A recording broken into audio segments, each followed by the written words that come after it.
तो will start with ECG basics 2। Very good evening. हमारा अभी तक जो हमने बेसिक ईसीजी में अपन ने जो देखा है एक बार उसको क्विकली रिवाइज कर लेते हैं। ECG is a physical manifestation. Physical मतलब जो पेपर पे दिखता है, वेव फॉर्म है किस चीज़ का, जो कार्डियक इलेक्ट्रिकल एक्टिविटी है। अब देखो क्या होता है, जो कार्डियक इलेक्ट्रिकल एक्टिविटी है उसका मैनिफेस्टेशन है, डायरेक्टली जो कॉन्ट्रैक्शन और रिलैक्सेशन हो रहे हैं उसका नहीं है। कॉन्ट्रैक्शन और रिलैक्सेशन होने के लिए जो इलेक्ट्रिकल चेंजेस होते हैं उसकी उसका जो मैनिफेस्टेशन है एक पेपर पे, उसको बोलते हैं। It is almost almost related to your muscular activity. Related है मतलब मसल ज़्यादा कॉन्ट्रैक्ट हो रही है, मसल में डैमेज है या कुछ ऐसा है, तो वो हमें ईसीजी पे दिख जाएगा, लेकिन वो उसके कॉन्ट्रैक्शन से हमें पता नहीं चलता, वो हमें पता चलता है वहाँ पे होने वाले जो इलेक्ट्रिकल चेंजेस हैं उनसे। ठीक है। दूसरा, फिर हमने देखा ईसीजी पेपर। ईसीजी पेपर के बारे में आज थोड़ा सा और पढ़ेंगे। फिर हमने देखा था ईसीजी लीड्स। जो हमारी 12 लीड ईसीजी है उसमें लिम्ब लीड्स कौन सी है, चेस्ट लीड्स कौन सी है, लीड प्लेसमेंट कैसी होती है। फिर हमने लास्ट में एक छोटी सी चीज़ पढ़ी थी, कार्डियक एक्सेस, जो बहुत ही कंफ्यूजिंग सा टॉपिक था। तो कार्डियक एक्सेस पढ़ने से पहले हमने ये देखा था कि कौन सी लीड्स किस एक्सेस को शो करती है। तो हमारी जो ट्रिक थी 1 2 3 failure, plus minus plus. Plus minus plus मतलब एक तरफ पॉजिटिव एंगल जाएगा, एक तरफ नेगेटिव एंगल जाएगा। कैसे, दोबारा से रिवाइज कर लेते हैं। सबसे पहले हमने बेस लाइन बनाई, लीड 1 दैट इज़ 0 डिग्रीज। फिर 1 के परपेंडिकुलर में आती है एफ यानी कि ए वी एफ, और प्लस है तो राइट साइड में आएगी। ठीक है। फिर हमने देखा लीड 2, 1 2 और 3 जो है, लीड 2 1 से 60 डिग्री के एंगल पे, ये चीज़ें याद रखने वाली है। फिर 2 का जो परपेंडिकुलर पार्ट है दैट इज़ एल, तो 2 और एल है नेगेटिव में, तो 2 के परपेंडिकुलर एल नेगेटिव इस तरफ जाएगी, ये 90 डिग्री का एंगल बनेगा ए बी एल। फिर 3, फिर 2 से और 60 डिग्रीज पे हमारे पास में हम बनाएंगे लीड 3, और 3 का परपेंडिकुलर होता है आर, और कैसा, पॉजिटिव में, तो इस तरफ पॉजिटिव साइड में एंगल बनेगा इस तरफ 90 डिग्री का, तो ये बन गया ए वी आर। ये बेसिक जो लीड्स हैं उनकी एक्सेस शो होती है। और जो हमारी नॉर्मल कार्डियक एक्सेस है वो कुछ कुछ इस तरीके की होती है, इस तरफ जा रही होती है। तो इसीलिए जब हम कोई भी एक्टिविटी देखते हैं कार्डियोलॉजी की, तो जो लीड 2 होती है वो क्योंकि इस नॉर्मल कार्डियक एक्सिस के पैरेलल है, तो सबसे जो अच्छा, क्या बोले, डिफ्लेक्शन है। डिफ्लेक्शन अच्छा कैसे होता है, हमने देखा था कि कोई एक पार्टिकल है, यहाँ खड़े हैं दो लोग, ये है ए, ये है बी, ये है सी आदमी। तो ये अगर इधर मूव करेगा तो ए को क्या लगेगा कि मेरे पास आ रहा है, तो ये कैसा होगा, खुश होगा। बी को लगेगा, सी को लगेगा कि मुझसे दूर जा रहा है, तो ये दुखी होगा। बी को लगेगा मेरे कोई फर्क नहीं पड़ रहा, ना मेरे पास आ रहा है ना मेरे कुछ हो रहा है, तो ये कोई डिफ्लेक्शन नहीं होगा इस चीज़ में। समझ गए, बस ऐसे ही।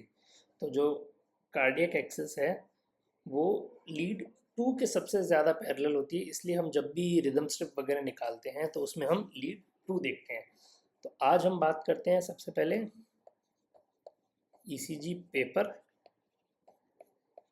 स्टैंडर्डाइजेशन ऑफ लीड्स, कि कब हम देखेंगे कि ईसीजी लीड सीधी है, कब हम देखेंगे ईसीजी लीड्स उल्टी है।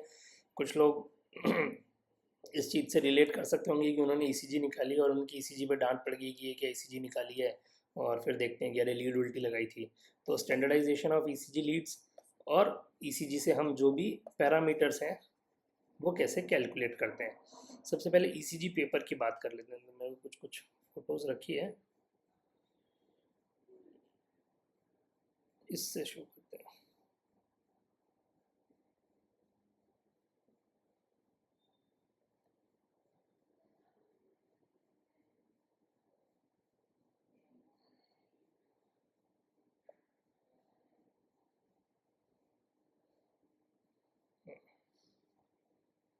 एक ईसीजी पेपर की बात करें तो ये एक नॉर्मल ईसीजी पेपर है जिसमें बॉक्सेस बने होते हैं।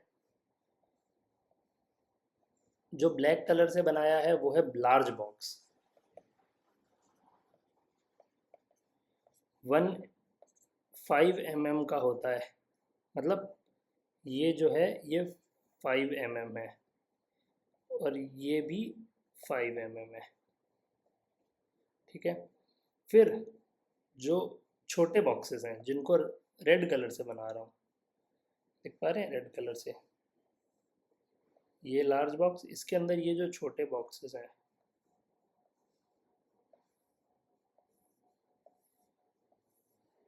एक लार्ज बॉक्स में 25 स्मॉल बॉक्सेस होते हैं, एक ये वाले, ये वाले, ठीक है। इसकी जो एक की जो विड्थ होती है वो होती है 1 mm, और जो ऊंचाई होती है ये भी होती है 1 mm, ठीक है। समझ आया यहाँ तक? अब ये सब इम्पोर्टेंट क्यों है? ये सब इम्पोर्टेंट इसलिए है क्योंकि अब गणित आने वाली है यहाँ पे। जो ईसीजी पेपर होता है जब हम करते हैं तो 25 अपन ने याद किया था, तो 25 mm/सेकेंड की उसकी स्पीड होती है। 25 mm/सेकेंड मतलब कि वो 1 सेकेंड में 25 mm पेपर बाहर आएगा, या जो पेपर की जो स्पीड है वो 1 सेकेंड में 25 mm तक निकलेगी। अब 25 mm यानी कि ये जो 5 बॉक्सेस हैं ये 1 सेकेंड का होता है। 5 बॉक्सेस हैं वो 1 सेकेंड के होते हैं, तो 25 mm/सेकेंड, तो 1 mm कितने सेकंड का होगा? 1/25। एक को 25 से भाग करेंगे तो कितना आएगा? 0.04 सेकेंड। यानी कि जब हम ईसीजी की बात करते हैं तो ईसीजी में जो पेपर है उसमें 1 mm is equal to 0.04 second. अब इसको रट लो, अच्छे से रट लो, 0.04 सेकेंड, या फिर इसको 40 मिली सेकेंड्स भी बोल सकते हैं। क्यों? क्योंकि ये आगे बहुत बहुत बहुत जगहों पे काम आएगा जब हम पढ़ेंगे कि पीआर इंटरवल कितना होता है, नॉर्मल क्यूआरएस इंटरवल कितना होता है, 120 मिली सेकेंड से ज़्यादा हो जाए तो क्या होता है, 200 मिली सेकेंड से ज़्यादा क्या हो जाए तो क्या होता है। तो एक बार पढ़ लो कि 1 mm जो है 0.04 सेकेंड दिखाता है, ठीक है। फिर दूसरा एक जो ईसीजी का स्टैंडर्ड पार्ट होता है वो होता है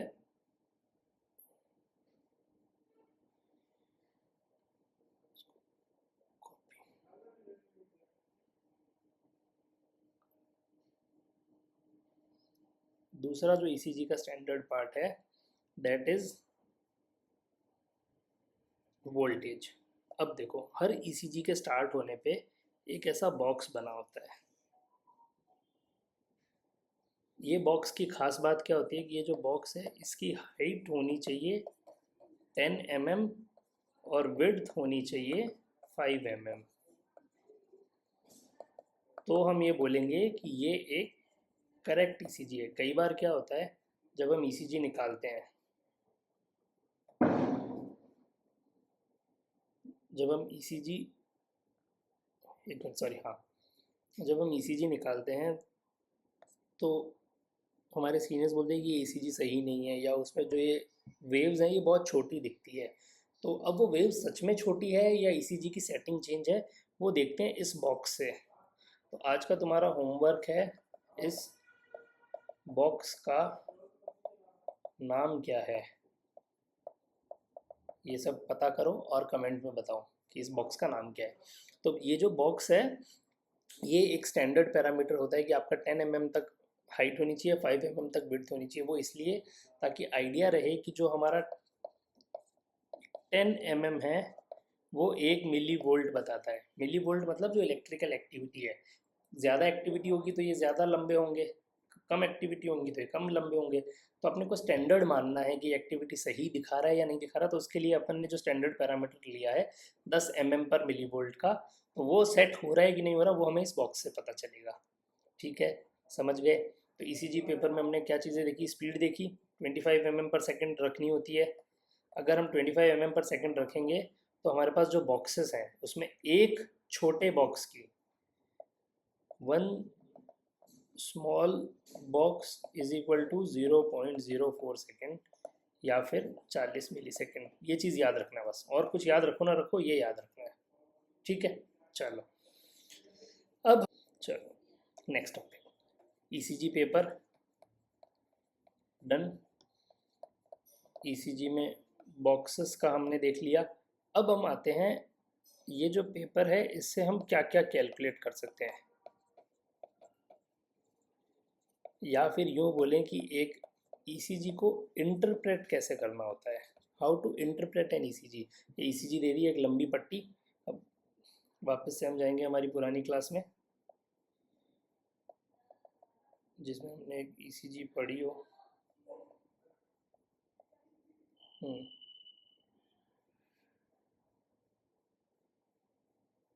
हम्म, ये हो गया। अब हमने हमारी इस ईसीजी में क्या क्या चीज़ें पढ़नी है, क्या क्या चीज़ें इस ईसीजी में देखनी होती है। सबसे पहले ईसीजी इंटरप्रिटेशन या फिर ईसीजी पढ़ने को फिक्स स्टेप्स हैं। रिदम नहीं, सबसे पहले कि ईसीजी सही है कि नहीं है, करेक्ट ईसीजी और नॉट, करेक्ट ईसीजी और नॉट। इसमें यहाँ पे वो बक्सा गायब हो गया, वरना यहाँ ये रहा, गायब नहीं हुआ, ये रहा वो बक्सा। 10 mm ऊंचा है, 5 mm चौड़ा है, बिल्कुल सही बात है। ईसीजी करेक्ट, पैरामीटर्स ठीक हैं। फिर हम देखेंगे लीड्स। अब देखो एक चीज़ हमेशा याद रखने वाली होती है, जो भी एवीआर है, जो एवीआर लीड होती है उसमें सारी वेव्स नेगेटिव होंगी, सारी वेव्स, कोई भी वेव पॉजिटिव नहीं होगी। पॉजिटिव मतलब सब वेव्स जो है वो उल्टी दिखती है। ये देखो, ये पी वेव है, ये भी उल्टी है, क्यू आर एस है, ये भी उल्टा है, टी वेव है, ये भी उल्टा है। ठीक है, और उसके अलावा बाकी वेव्स में पॉजिटिव हो सकता है, नेगेटिव हो सकता है, कुछ भी हो सकता है, पर एवीआर में नेगेटिव होगा। ये नेगेटिव है। अगर एवीआर में बाई चांस पॉजिटिव आ गई चीज़ें,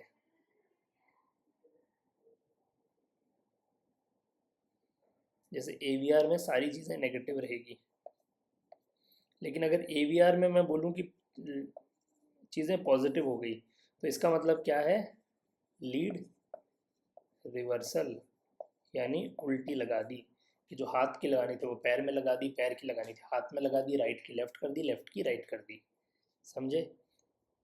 तो एवीआर में आपका इम्पॉर्टेंट है कि सारी वेव्स जो है वो नेगेटिव होती है। तो हमने सबसे पहले ये देखा कि ईसीजी इंटरप्रिटेशन का पहला पार्ट, करेक्ट ईसीजी और नॉट। मान लिया ईसीजी करेक्ट है, कैसे चेक करेंगे, चेक टावर जो भी है, इसका नाम मुझे बताना क्या है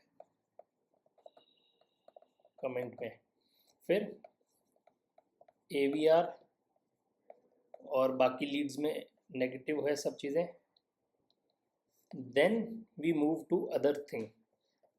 तो सबसे पहले हमें देखनी होती है ईसीजी में रिदम। रिदम रेगुलर है या इरेगुलर है। अब रेगुलर और इरेगुलर कैसे देखेंगे, तो वो मेनली रिदम स्ट्रिप जो होती है नीचे, एक ईसीजी का जो नीचे सेकंड रिदम वाला पार्ट होता है उसमें हम देखते हैं। इसमें ये वाले हिस्से में हम रेगुलर इरेगुलर है वो देखेंगे। अब कैसे देखेंगे, सबसे बेस्ट तरीका है, जो दो आर वेव्स हैं, जो सबसे ऊपर वाली पॉइंटेड वेव्स हैं उनको आर वेव्स बोलते हैं। जो दो आर वेव्स हैं उनके बीच की जो डिस्टेंस है, क्या वो बराबर है कि नहीं है, तो उसको आप दो तरीके से देख सकते हो। सबसे पहले कि एक लाइन लो और उन दोनों के बीच में एक लाइन खींच दो, या तो डब्बे गिन लो सबसे पहले, 5 5 10 13 14 17,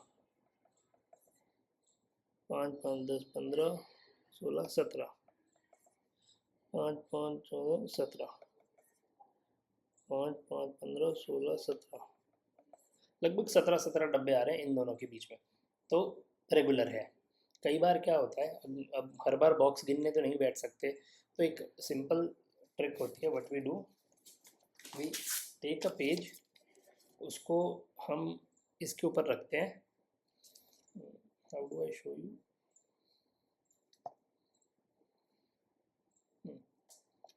ऐसे, ये है, इसके ऊपर ऐसे रखते हैं और इस पे जो 2 पॉइंट्स हैं आर आर के उनको मार्क कर लेते हैं,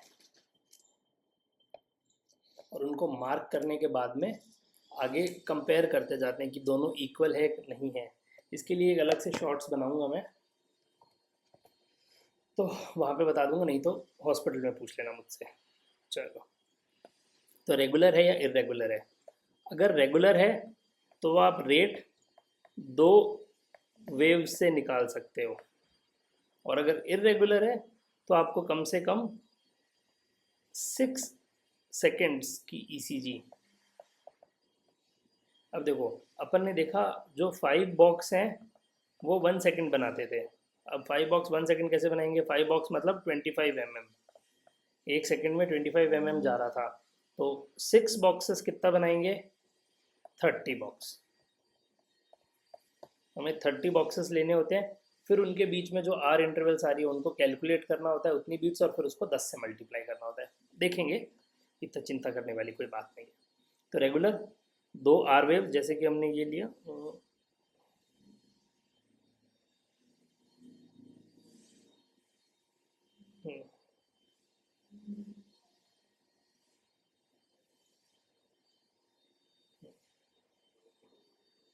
अब रेट कैलकुलेट करनी है हमें। इसमें हमें रेट कैसे कैलकुलेट करेंगे? ये जो 2 आर वेव्स हैं इनके बीच के डिस्टेंस कैलकुलेट कर लो। स्मॉल बॉक्सेस में कर लो या लार्ज बॉक्सेस में कर लो। हम स्मॉल बॉक्सेस में करते हैं एक बार। 1 2 3 4 20 23 24, तो ये 24 स्मॉल बॉक्सेस हो गए। तो हार्ट रेट का फॉर्मूला होता है 1500 बाय स्मॉल बॉक्सेस, तो ये हो गई 1500 बटे 24, लगभग लगभग 5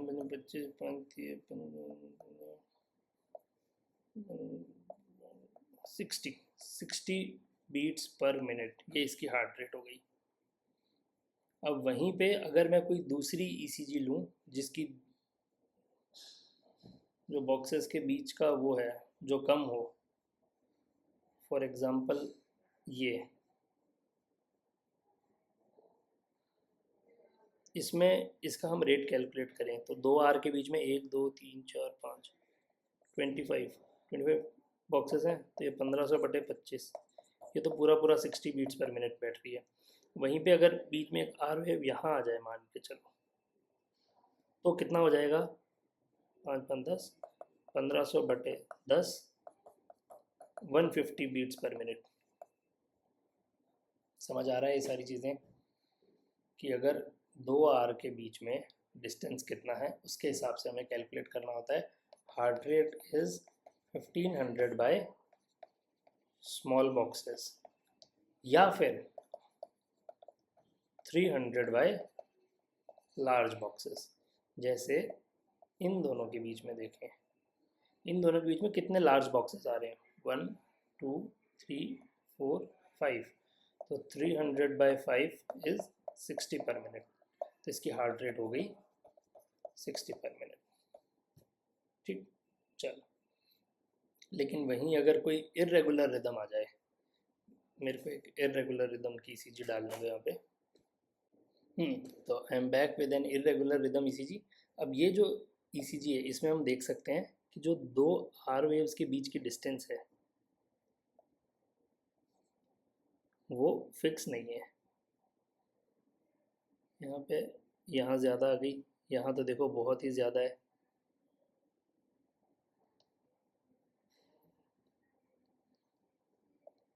समझाऊँ? जो 2 आर वेव्स के बीच की डिस्टेंस है ये सेम नहीं, यहाँ बढ़ गई यहाँ कम है, इन तीनों में लगभग सेम है, फिर बढ़ गई कम हो गई कम हो गई, बढ़ गई बढ़ गई बढ़ गई, बहुत बढ़ गई कम हो गई कम हो गई, इस तरीके से। तो ये एक इरेगुलर ईसीजी है। अब इसमें हमें रेट कैसे कैलकुलेट करना है? अगर हम स्टैंडर्ड तरीका अपनाएं, फॉर एग्ज़ाम्पल मैं इन दोनों आर वेव्स को लूँ, तो थोड़ा दिख नहीं रहा होगा शायद अच्छे से, but let me just clarify कि इनके बीच में जो है गैप्स हैं 1 2 3 4 5 6 7 8 9 10 और एक 11, तो इनकी हार्ट रेट अगर हम इस आर वेव के अकॉर्डिंग बनाएं तो निकलेगी 1500/11, 148 बीट्स पर मिनट, लगभग लगभग 150 मान लो, 150 बीट्स पर मिनट। वहीं अगर ये चीज़ मैं इन दोनों के इस पे निकालूं तो इस पर कितने की 1 2 3 4 5 6 7 8 9 10 11 12 13 14, तो इसके हिसाब से निकालूं तो हार्ट रेट आएगी 1500/15 मान लो इसको, तो 100 बीट्स पर मिनट, मतलब 150 बीट्स पर मिनट आ रही है और एक में 100 बीट्स पर मिनट आ रही है, तो बहुत गलत है। तुम 150 का 145 कर सकते हो, 155 कर सकते हो, लेकिन 50 बीट्स पर मिनट का डिफरेंस बहुत ज़्यादा होता है। तो ऐसे में हमें क्या करना होता है, हमें 6 सेकेंड्स के लिए ईसीजी रिदम लेनी होती है। अब हमने देखा था 1 सेकंड में कितने बॉक्सेस थे, 5 लार्ज बॉक्सेस यानी 25 mm, तो 6 सेकेंड्स में कितने होंगे, 30 लार्ज बॉक्सेस। तो यहाँ से स्टार्ट करते हैं, 1 2 3 4 5 6 7 8 9 10 11 12 13 14 15 16 17 18 19 20 21 22 23 24 25 26 27 28 29 30, तो ये 30 लार्ज बॉक्सेस हैं। ये अपना 6 सेकेंड्स हो गए।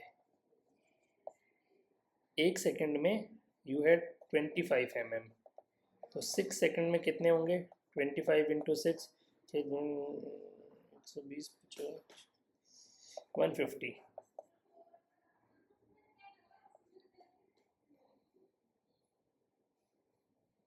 तो 150 mm करने के लिए आपको ऐसे गिनो, 150 mm 5 10 15 20 25 30 35 ऐसे करके जाओगे तो यहाँ पे 150 mm आएगा। तो for 6 seconds what you need is, you need 30 large boxes. अब इनके अंदर जितनी भी ये आर वेव्स आती है इनको काउंट कर लो, तो ये कितनी आर वेव्स आ रही है काउंट कर लो, चलो 1 2 3 4 5 6 7 8 9 10 11 12 13 14 15, तो कुल मिला के ये है कि 15 बीट्स है 6 सेकेंड्स में, तो 60 सेकेंड्स में कितनी होगी, 60 सेकेंड्स में होगी 150 बीट्स। 6 से 10 गुना इधर किया तो इधर भी 10 गुना कर देंगे ना, मल्टीप्लाई, समझ आया कैसे हुआ। 6 सेकेंड में 15 है तो 60 सेकेंड में कितनी होगी, 10 गुना, सिंपल। तो इसकी जो आंसर है that is 150 beats per minute, ये इसका करेक्ट आंसर है। ऐसे कैलकुलेट करते हैं। तो अगर ये ईसीजी की हमारे पास में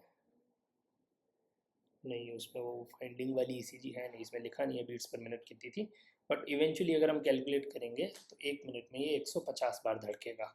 ठीक है, समझ आ गया। चलो, तो अभी तक हमने क्या क्या चीज़ें देख ली, हमने देखा रिदम कैसे देखना है। रिदम अगर रेगुलर है तो 1500 बाय स्मॉल बॉक्सेस या फिर 300 बाय लार्ज बॉक्सेस, और इरेगुलर है तो हमें 6 सेकेंड्स यानी कि 30 लार्ज बॉक्सेस काउंट करने हैं, उनके अंदर जितने भी नंबर ऑफ आर वेव्स आती हो। तो अभी तो कुछ लोग ये कंफ्यूज हो रहे हैं, नंबर ऑफ आर वेव्स आती हो वो आपकी, उसको मल्टीप्लाई करना है 10 से, ये आपकी हार्ट रेट आ जाएगी। समझ आ गया यहाँ तक। अब इसमें कुछ समझ आएगी, कुछ लोग कंफ्यूज हो रहे हैं कि सर ये P wave, Q wave, R wave, ये सब आप क्या बोल रहे हो। तो P wave, Q wave, R wave, ये सारी चीज़ें क्या है, ये ईसीजी की जो वेव फॉर्म्स हैं उन्हीं को बोलते हैं।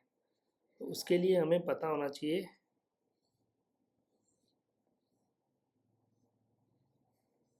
ये एक जैसे नॉर्मल ईसीजी है, कभी कभी ये ऐसे भी दिख सकती है,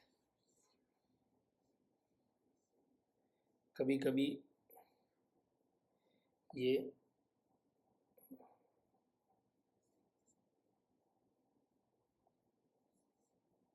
इस तरीके से दिख सकती है, कभी ये ऐसे दिख सकती है, मतलब कुछ भी इस तरीके के बहुत डिफरेंट डिफरेंट मॉर्फोलॉजीज हो सकती है पी वेव की। और उसमें एक चीज़ जो सब ईसीजीज में कॉमन होती है, एक टेंट सा बना होता है, ये ये ये हम बहुत अच्छे से आइडेंटिफाई कर सकते हैं। इसको बोलते हैं क्यू आर एस कॉम्प्लेक्स। बस इसको बोलते हैं हम क्यू आर एस कॉम्प्लेक्स है, ये हो चाहे कुछ भी, चाहे ये सिर्फ क्यू एस हो, चाहे ये सिर्फ क्यू आर हो, चाहे ये सिर्फ आर एस हो, कुछ भी हो सकता है, पर हम इसको बोलते हैं क्यू आर एस कॉम्प्लेक्स है। ठीक है। तो यहाँ से हमारा अगला टॉपिक आता है ECG waves and its parts. तो फिर से हम वापस जाएंगे हमारी एक ईसीजी पे, जो कि नॉर्मल ईसीजी हो कोई, साइनस रिदम की ईसीजी मिल जाएगी।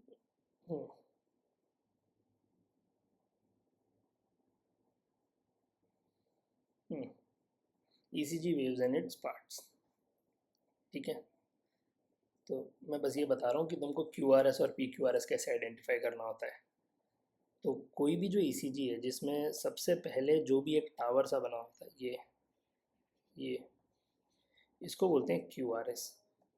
अब क्यू आर एस से पहले जो भी वेव है वो आपकी पी वेव होती है। जैसे कि ये जैसे कि ये जो भी क्यू आर एस से पहले वाली वेव है वो पी वेव है, और जो क्यू आर एस के बाद है वो आपकी पी वेव है। ठीक है। अब इस टेंट में या तो नेगेटिव हो सकती है वेव, ऐसे हो सकता है कि पहले नेगेटिव हुई, नीचे गई, फिर ऊपर गई, फिर नीचे गई, फिर वापस से, या फिर डायरेक्ट ऊपर आ सकता है, या फिर सिर्फ नीचे जाके सिर्फ ऊपर आ जाए। ये तीनों मॉर्फोलॉजीज पॉसिबल हैं एक क्यू आर एस कॉम्प्लेक्स में। जो टॉप मोस्ट पॉइंट होता है उसको हम बोलते हैं आर वेव।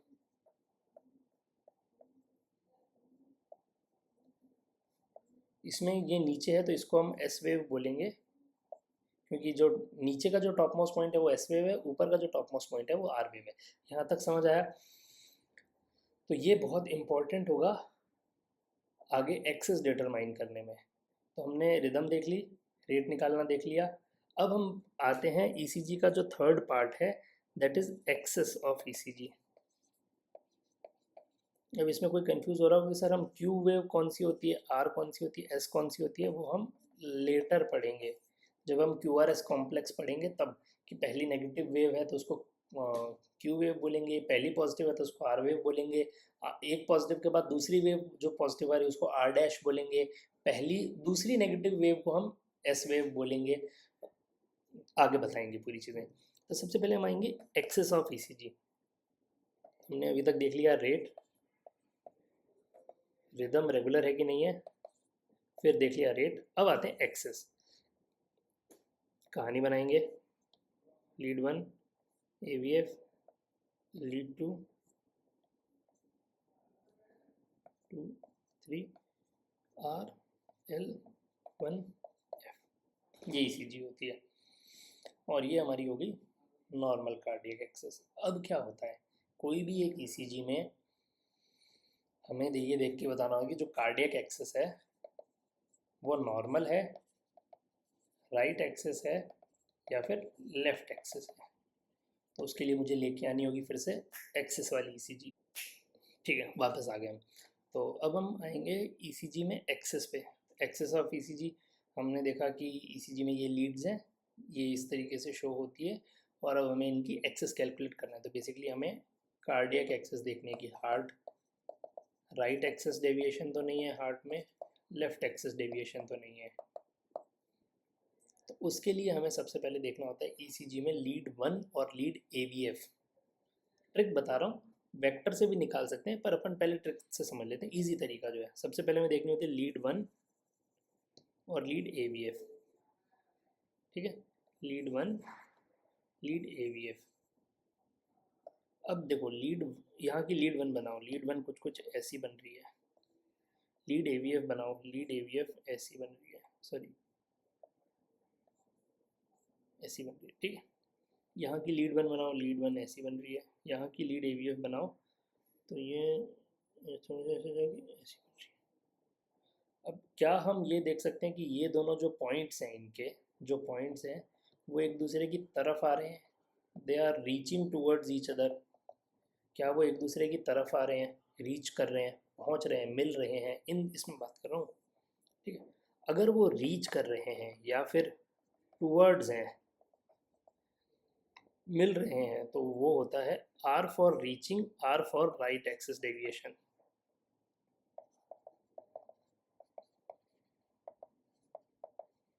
ठीक है।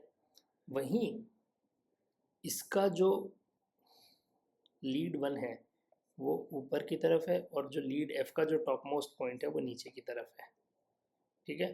तो दे आर लीविंग, देखो ये जो एरो एक इधर जा रहा है, एक ऊपर की तरफ जा रहा है, तो लीड 1 ऐसे है और लीड AVF ऐसे है, तो क्या एक ऊपर की तरफ है, एक नीचे की तरफ है, तो ये लीविंग है, दूर जा रहे हैं, दूर जा रहे हैं, leaving, L for leaving, left axis deviation. Simple तरीका, सबसे सिंपल ये है कि 1 और AVF को देखना होता है, अगर दोनों सेम डायरेक्शन में हैं तो नॉर्मल एक्सिस है, NAD नॉर्मल एक्सिस। 1 नीचे की तरफ है, AVF ऊपर की तरफ है, तो ये दोनों मिल रहे हैं, रीचिंग 1 और ये ऊपर की तरफ है, तो ये मिल रहे हैं, तो दे आर रीचिंग। और रीचिंग फॉर R, तो R for right axis deviation. अब 1 ऊपर की तरफ है और AVF नीचे की तरफ है, तो ये दोनों दूर जा रहे हैं, दूर जा रहे हैं, ठीक है। और दूर जा रहे हैं मतलब लीविंग,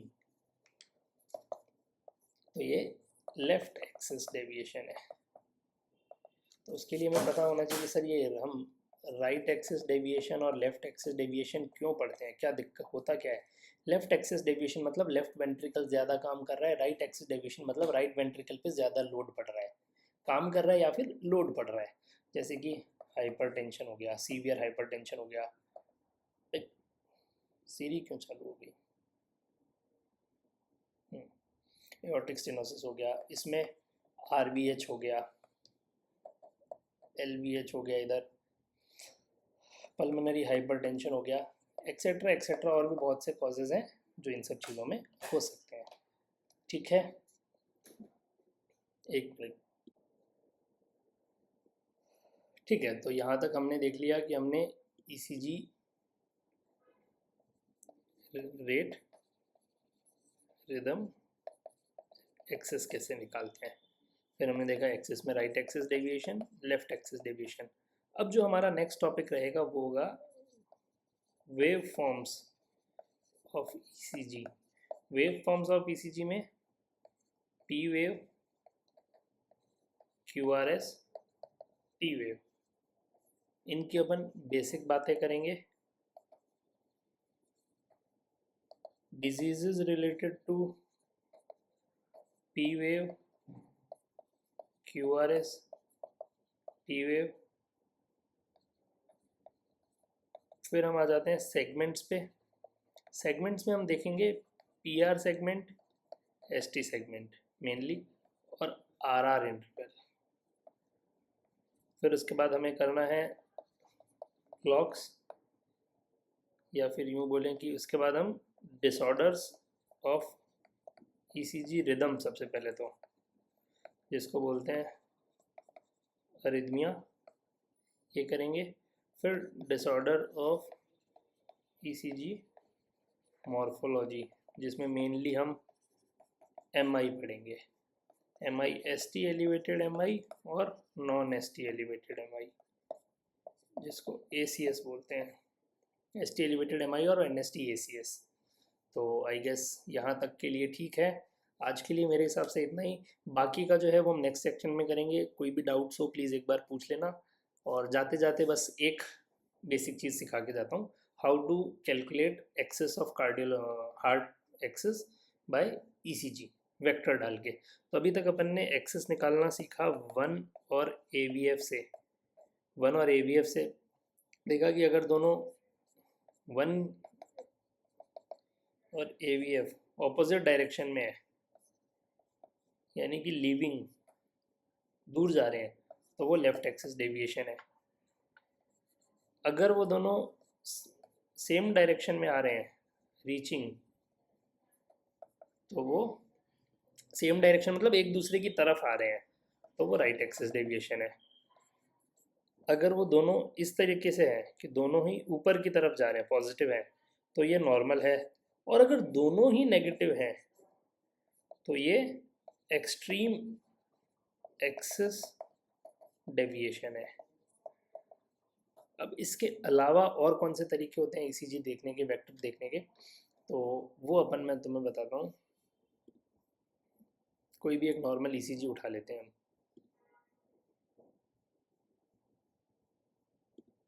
जैसे ये,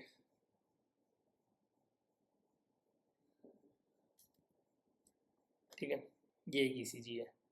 अब इसमें जो काम का है,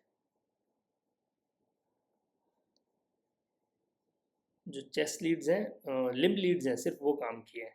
अब हमें इससे एक्सेस निकालना है, तो सबसे पहले हमें जो कार्डियक एक्सेस का डायग्राम है वो बना लेना चाहिए। 1 AVF, 2 AVL, 3 AVR, ये डायग्राम बन गया। 1 F, 2 L, 3 R। अब वहीं पे हम जो ये ECG है उसको प्लॉट करेंगे। तो कोई से भी दो एक्सेस आप पकड़ लो जो परपेंडिकुलर एक दूसरे के। तो अपन 1 और AVF से देखें, 1 नीचे आ रही है, AVF ऊपर जा रही है, तो ये एक्सेस हमारा जो है ये आ जाएगा राइट एक्सेस डेविएशन। 1 नीचे 2 ऊपर, दोनों एक दूसरे की तरफ आ रही है, तो रीच हो रही है, तो ये रीच होगी राइट एक्सेस डेविएशन। अब हम इसको साइंटिफिक या फिर और अच्छे तरीके से कैसे देखें, जहाँ पे मान के चलो ये AVF कुछ इस तरीके का होता कि ऊपर भी है नीचे भी है, तब हम कैसे करेंगे? तब हमें वो लीड्स लेनी होती है जो परपेंडिकुलर हो एक दूसरे के, जैसे कि 1 2 3 FLR, 1 का परपेंडिकुलर F, 2 का परपेंडिकुलर L। तो इसमें ECG में लीड 2 और लीड L लो, L से मेरा मतलब AVL, ये लो, ठीक है। अब जैसे लीड 2 है, लीड 2 पॉजिटिव में ज़्यादा है, तो लीड 2 की तरफ एक पॉजिटिव में मार्क बांध मत डालो कि जैसे 1 2 3 4 5 10 पॉजिटिव है तो 10 पॉइंट के हिसाब से एक मार्क बना लिया यहाँ पे। फिर देखो AVL नेगेटिव में ज़्यादा है और लगभग 7 8 9 10 पॉइंट ही है, नेगेटिव की तरफ ज़्यादा है, तो इसका जो मार्क है वो इस तरफ बना लो। अगर AVL ऊपर की तरफ होता तो इधर जाते, नेगेटिव की तरफ है तो इधर कहीं मार्क बना लो। अब यूँ मान के चलो कि एक पेशेंट है, एक मतलब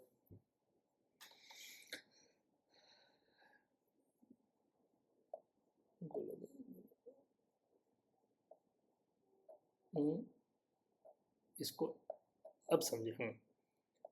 तो हमने 2 के लिए मार्क इधर बना लिया, AVL के नेगेटिव के लिए मार्क इधर बना लिया, ये पॉजिटिव की तरफ दिखाएगा। अब क्या होता है, अब मैं देखूं कि इन दोनों के बीच की कोई चीज़ है तो वो कहाँ जा रही होगी, वो लगभग लगभग इस जगह आ रही होगी, क्योंकि 2 भी इस तरफ खींच रहा है और AVL भी इस तरफ खींच रहा है, तो इन दोनों का जो क्यूमुलेटिव सम है, जो कुल मिला के जो फोर्स है या जो इनका क्यूमुलेटिव वेक्टर है, वो इस तरफ कहीं आ रहा होगा, ठीक है, इस तरफ कहीं आ रहा होगा। तो ये आपका यहाँ कहीं आ रहा होगा, तो इसकी एक्सिस क्या होगी, प्लस, F नीचे है, F से थोड़ा सा ज़्यादा, तो लगभग +120 से +150 के बीच कहीं होगी, ठीक है। +120 क्योंकि ये 90 है, ये इधर है, तो इनके बीच का होगा, तो 120 से थोड़ा सा ऊपर की तरफ कहीं जा रहा होगा। ये एंगल 180 डिग्री का है, ये 120 डिग्री का एंगल है, इनके बीच में बनाएंगे तो 60, तो 120 130 से 150 के बीच जा रहा होगा। अब 130 से 150 के बीच ये कहीं जा रहा होगा, तो नॉर्मल जो हमारा हार्ट होता है उसकी नॉर्मल एक्सेस होती है -30 डिग्री से लेके +110 डिग्री तक। ये है, ये है, ये जो है ये हमारा नॉर्मल कार्डियक एक्सेस होता है। This is your normal axis. और ये जो हमारा जा रहा है ये यहाँ कहीं जा रहा है, तो +120 +150 डिग्री के कहीं जा रहा होगा, इसलिए ये जो हिस्सा है यहाँ से लेके यहाँ तक, जो लाल वाला जो हिस्सा है, ये होता है राइट एक्सिस डेविएशन। वहीं पे जो हमारा ये हिस्सा है बैंगनी, that is left axis deviation, right axis deviation. ठीक है, समझे? तो ये हमारा जो ईसीजी है ये किसी राइट एक्सिस डेविएशन में फिट हो रही है। तो क्या हमारा आंसर यहाँ पे भी राइट एक्सिस डेविएशन था? हाँ, हमारा यहाँ पे भी राइट एक्सिस डेविएशन था। तो ये एक उस टाइम पे अपन यूज़ करते हैं जहाँ पे हमारे पास एक तो बहुत समय हो, या वो जहाँ पे वन और एवीएफ की जो मॉर्फोलॉजी है वो अच्छे से नहीं हो। जैसे कई बार क्या होता है कि लीड सही से नहीं लगी या कुछ और ऐसा हो रहा है जहाँ पे वन और एवीएफ की जो है वो मॉर्फोलॉजी वो क्लियर नहीं हो। ऐसे में हम एक्सेस कैसे निकालेंगे कार्डियोलॉजी की, हार्ट की एक्सेस, वो हम वेक्टर प्लेस करके निकालेंगे। इसमें एक दो और जब तक प्रैक्टिस नहीं करेंगे तब तक we can't be very very good at it. We need to practice practice practice a lot. ठीक है, चलो अभी के लिए कुछ डाउट्स वगैरह हो तो प्लीज़ प्लीज़ प्लीज़ कमेंट में पूछ लेना, मेरे को फ़ोन कर देना या फिर हॉस्पिटल में मिलूँ तब पूछ लेना। ठीक है, बाकी का अपन आगे बढ़ते हैं। चलो, बढ़िया।